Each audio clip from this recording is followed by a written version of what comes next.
آیا دنده نه لرئ؟ آیا د دندې په لټه کې یئ؟ آیا غواړئ چې له خپل کور څخه آنلاین کار وکړئ او د نړۍ له مختلفو شرکتونو سره کار وکړئ؟ که ځواب مو هو وي نو له موږ سره یو ځای شئ. زه به تاسو ته نن په دې ویډیو کې هغه څه ښایم چې تاسو کولی شئ د هغې پر بنسټ په نړۍ کې له مختلفو شرکتونو سره کار وکړئ، هغه هم په آنلاین ډول. السلام علیکم ورحمت الله وبرکاته. ګرانو هیوادوالو، په دې هیله چې روغ او جوړ به یاست او د صحت کالي به مو پر تن وي. په دې ویډیو کې نن زه په دې باندې تاسو سره بحث کوم چې که چیرته تاسو دنده نه لرئ نو څنګه کولی شئ چې په آنلاین ډول د ټولې نړۍ سره کار وکړئ.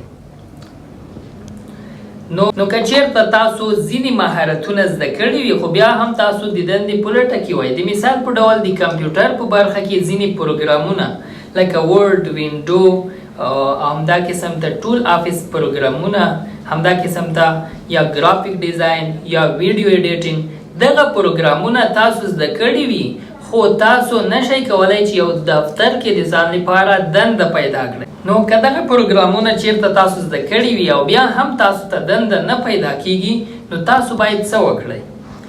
دغه فرموله په همدې ویډیو کې زه درته ښایم. نو که چیرته تاسو کوم پروګرامونه چې ما مخکې ذکر کړل دا زده کړي وي خو بیا هم تاسو ته دنده نه پیدا کیږي نو دا نړۍ ډیره پراخه ده. تاسو کولی شئ چې دغه خپل مهارتونه په آنلاین ډول په ټوله نړۍ باندې وپلورئ. د مثال په ډول د فریلانسینګ یو سایټ دی چې هغې کې فایور، اپورک، نو دا هغه پلیټفارمونه دي چې په دې کې تاسو کولی شئ کار وکړئ. د مثال په ډول که تاسو د کمپیوټر پروګرامونه زده کړي وي لکه وینډو، ورډ، اکسل، همدا قسم ته ټایپینګ یا ګرافیک ډیزاین، نو که چیرته په دې برخو کې مهارت لرئ تاسو کولی شئ د فریلانسینګ له لارې په نړۍ کې کار وکړئ. د مثال په ډول یو څوک به درته راځي چې ما ته یو څه ټایپینګ وکړه، نو هغې ته به ته ټایپینګ کوې او په بدل کې به یې هغه درته ډالرې درکوي. یو څوک به درته راځي یوټیوبر او یا بل څوک چې ما ته ویډیو ایډیټ کړه، نو کله چې ته ورته ویډیو ایډیټ کړې نو هغه به تا ته خپل معاش یا پیسې درکوي. نو ته په همدې طریقې سره کولی شئ چې زیاتې پیسې پیدا کړئ. اگر که تا سره 1 روپۍ هم موجوده نه وي، مثال په ډول ځینې کارونه داسې وي چې سرمایه ګذارۍ ته ډیره زیاته اړتیا لري لکه امازون، خو فریلانسینګ بیا په دې ډول سره نه ده.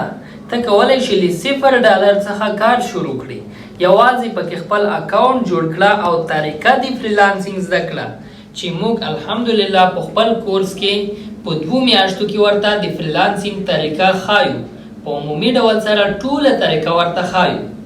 او که چیرته ته وایې چې ما انګلیسي نه ده زده او یا کمپیوټر مې نه ده زده، نو یو کمپیوټر خو ما مخکې درته وویل چې کمپیوټر یوازې سټارټ کول او بند کول مو چې زده وي بیا هم ته آنلاین کار کولی شي، خو یو مهارت خامخا ورته مهم وي لکه ګرافیک ډیزاین شو یا ټایپینګ شو.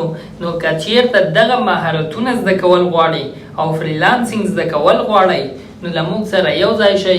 انشاءالله د الله په مرستې سره به موږ په 2 میاشتو کې تاسو ته دغه مکمل مهارت وښایو چې له $0 څخه شروع کیږي او تاسو کولی شئ چې په اوسط ډول د میاشتې له 500 څخه نیولي تر $50,000 پورې یوازې د فریلانسینګ له لارې عاید ترلاسه کړئ. حتی په خپل کور او په خپل دفتر کې به ناست وئ او تاسو ته به عاید راځي په آنلاین ډول سره. نو راځئ وخت مه ضایع کوئ ځکه چې وخت ډیر قیمتي دی. سر له اوسه یې پیل کړئ. زه درته نه وایم چې تاسو له موږ سره یو ځای شئ او فریلانسینګ له موږ سره زده کړئ، بس چې په هر ځای کې تاسو ته په اسانه ډول درښودل کیږي، تاسو پکې سهولت وي، خامخا آنلاین کار شروع کړئ، فریلانسینګ زده کړئ او په آنلاین ډول د انټرنیټ څخه پیسې وګټئ. په ځای د دې چې تاسو موبایل په غلط ډول استعمالوئ، ټیک ټاک ګورئ او د ټیک ټاک له لارې خپل وخت ضایع کوئ، نو په غلطو پلیټفارمونو باندې خپل وخت مه ضایع کوئ. راځئ له انټرنیټ څخه سالمه استفاده وکړو ترڅو خپل ځان ته، خپلې کورنۍ ته او بالاخره ټول ملت او ټولنې ته مو خیر ورسیږي. السلام علیکم ورحمت الله وبرکاته.